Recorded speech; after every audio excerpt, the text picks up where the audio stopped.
Hi folks, it's another Sudrian Spotlight video, but this one is a little bit different because I wanted to talk about some of the ready-to-run options that I've been somewhat involved in connection with the Wagon Yard, which is run by Mark, and he's a dear friend and colleague of mine and a very talented designer.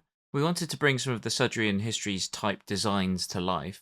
This started with the FQC wagons, so the Farquhar Quarry wagons, which were brought out at the Ali Pali show earlier this year. These use the Rapido Trains UK 5-plank open wagons as a base and have the FQC branding UV printed on top.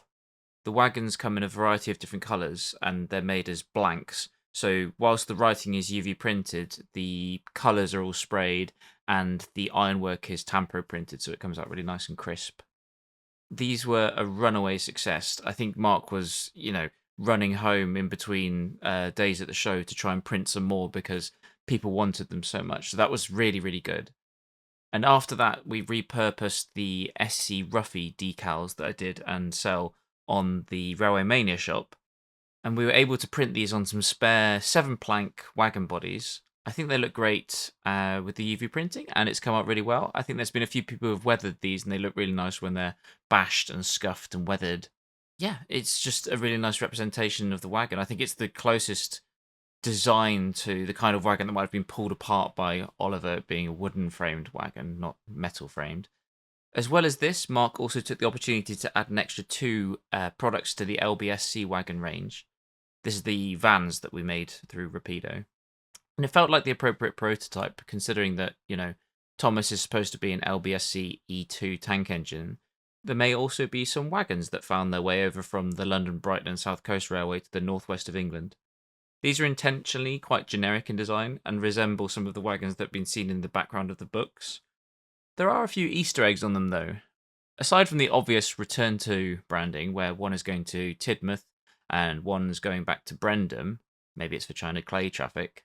The Tidmouth wagon is numbered 1945, so that's the year the first book was published, and the Brendam wagon is 1972, which was when the last of Wilbert Awdry's books was published.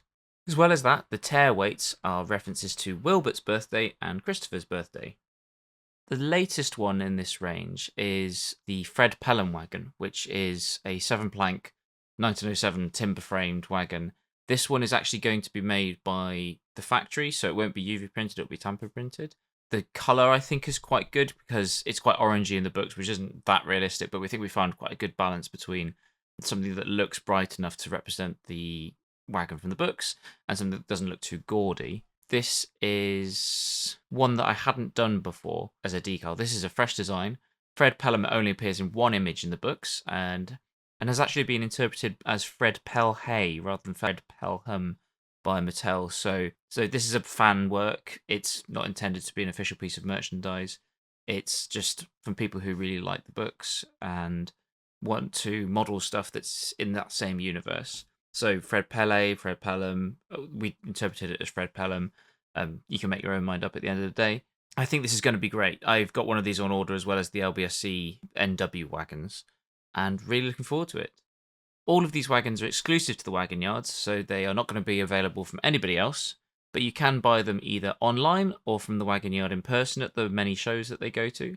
But I would suggest pre-ordering to avoid missing out because a lot of the ones that are being made specifically as exclusives are done on the pre-order model, so they'll only make as many as they can sell.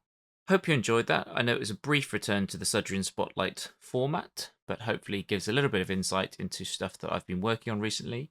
And just so you know that I haven't lost the love for it. I still want to do more of this kind of stuff, but it's just finding some of that ever-elusive time. Speak to you again soon.